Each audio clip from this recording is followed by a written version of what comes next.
చాలా టేస్టీగా ఆరోగ్యంగా ఉండే టమోటా మెంతి కూర ఎలా తయారు చేయాలో చూద్దాము.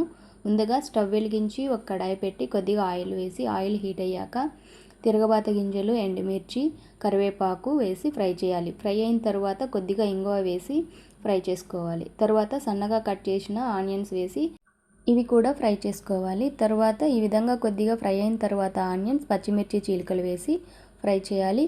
ఇప్పుడు శుభ్రంగా కడిగి సన్నగా కట్ చేసిన మెంతి కూర వేసి పచ్చివాసన పోయేలాగా ఆయిల్లో బాగా ఫ్రై చేసుకోవాలి.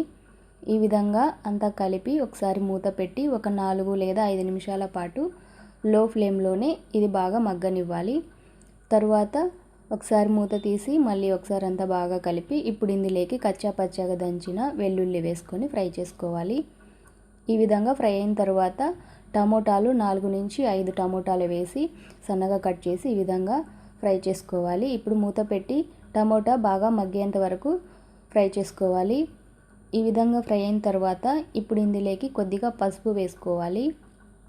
కొద్దిగా ధనియాల పొడి, కారం పొడి వేసి కొద్దిగా వాటర్ వేసి ఇదంతా ఒకసారి బాగా కలుపుకోవాలి.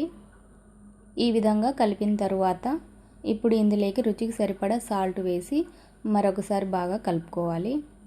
ఇప్పుడు దీనిపైన మూత పెట్టి లో ఫ్లేమ్లోనే ఒక 5 నుంచి 10 నిమిషాల పాటు ఉడికించుకోవాలి. ఇప్పుడు మూత తీసి చూస్తే కర్రీ చాలా బాగా ఉడికింది.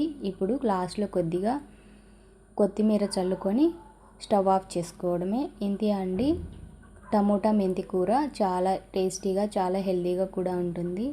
మీరు తప్పకుండా ట్రై చేయండి. మీకు ఎలా వచ్చిందో నాకు కామెంట్ చేయండి. నచ్చితే లైక్ చేయండి, షేర్ చేయండి అండ్ సబ్స్క్రైబ్ చేయండి. Thanks for watching.